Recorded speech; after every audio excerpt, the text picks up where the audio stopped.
I want to welcome you to a Christmas edition of the Pantheon of M. I'm your host, Ray, and today we're looking at LEGO, a holiday special.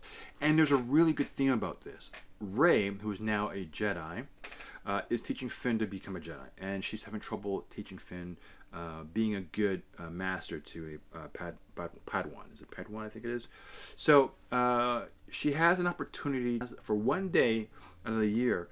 You can go back in time and visit all the past Jedi Masters and their Padawans, so Master and Apprentice, and seeing how that dynamic worked, where there was Luke Skywalker and Yoda back in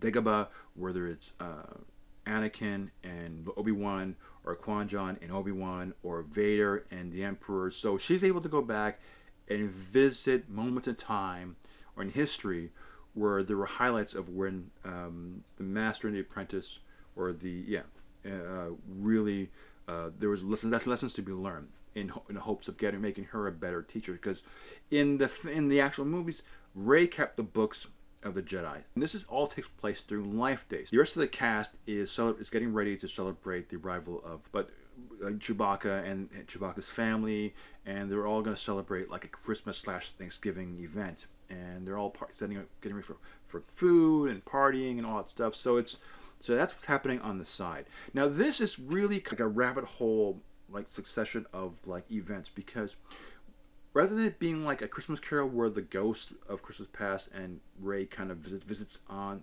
the past, she actually is transported to the past. So because they're Jedis, they could sense Rey's presence, so they know she's there.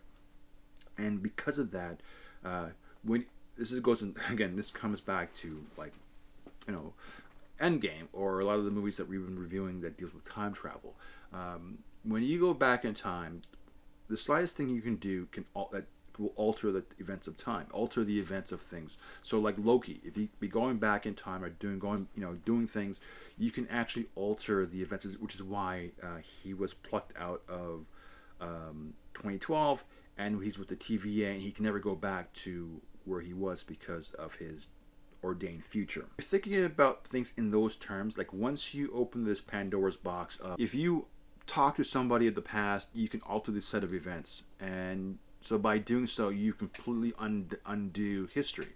So rather than just doing one thing, this is a snowball effect. This thing, Rey goes back. In the beginning, it's kind of fun. She actually sees, Luke about to lift the X-wing fighter with Yoda there, and she sees Quan Chang and Obi-Wan, on an elevator having a discussion. And there are things there are really cool moments that you learn, key moments of learning between how it's not just being a master, but it's being a friend to your apprentice, and building a connection with your apprentice. And it's not always going to be strict. It's teacher, friend. It is a communication. It is an understanding between people of like minds in order to communicate. And she's learning all these special lessons, when she comes back to work with Finn. And so as she goes back, she unfortunately triggers certain things, and there's a snowball effect, and it gets worse and worse and worse and worse, to the point where it's like Time Bandits, or it's like Time Bandits meets Brazil meets there's a bunch of movies like Primer. Like there's so many of these movies that I can make reference to that deal with time travel, that really plays into this one. Even has a bit of a Hitchhiker's Guide to the Galaxy. There's so many things in this which really is kind of fun. To me, the part with Vader and the Emperor reminds me of Time After Time with H.G. Wells and Jack the Ripper.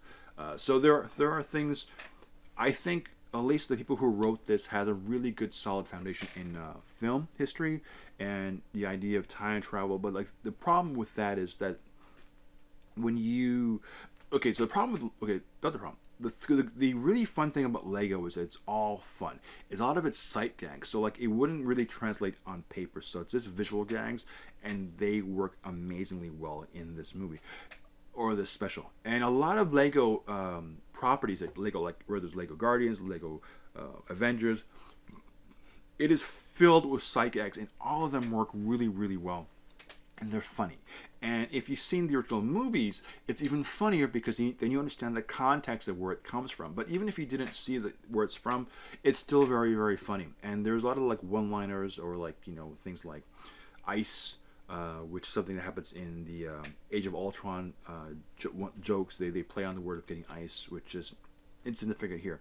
There are things that take place in this special, which are just silly, humorous things. So little kids will get it's kind of like just little like schoolyard humor, and it works for kids, and it works for adults as well who has a history of knowledge of Star Wars, and it works for the kids because it's really fun, light humor, schoolyard humor that kids will love. And this works on it works on those levels, and as such, you'll find an audience. And then, because you have this Back to the Future like rabbit hole effect, once you open the door and they become self-aware of someone from the future has come to the past, and there's a bit of a spiraling effect.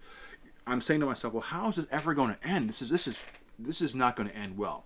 And they kind of do things in a really fun way, and it is sort of like it works. So you have to trust the process that the guys from Lego, the people who wrote this, knew what they were doing, and it is going to reward you back. And there was, again, the holiday theme, and since it is Christmas Eve, it is the holidays, it's Christmas.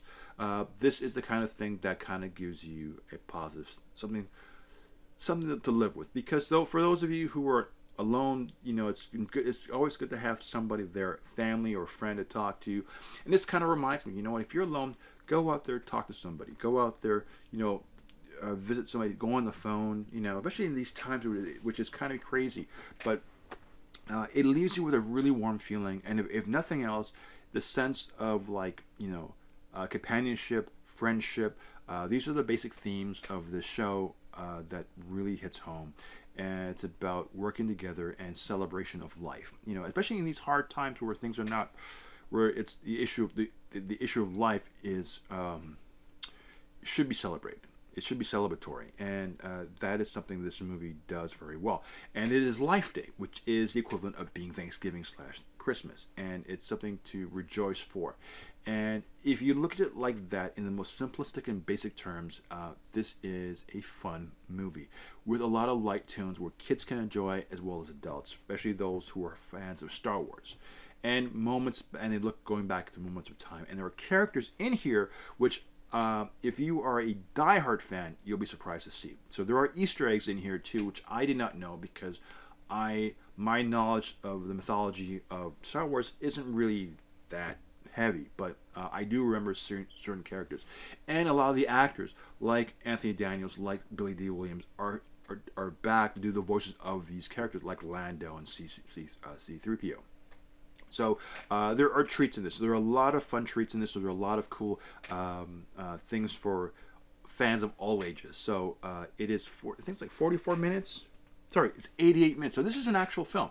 So sorry, it's an actual full length like movie, 88 minutes. So if you have time, watch it. And it's not necessarily a Christmas movie to watch on Christmas Day, but it's one of the few, you know, like if you have one of those like 12 days of Christmas movies to watch, give it a shot. It's short, it's sweet, and there's a good message behind it. So on that, I am Ray. I will see you next time. Take care.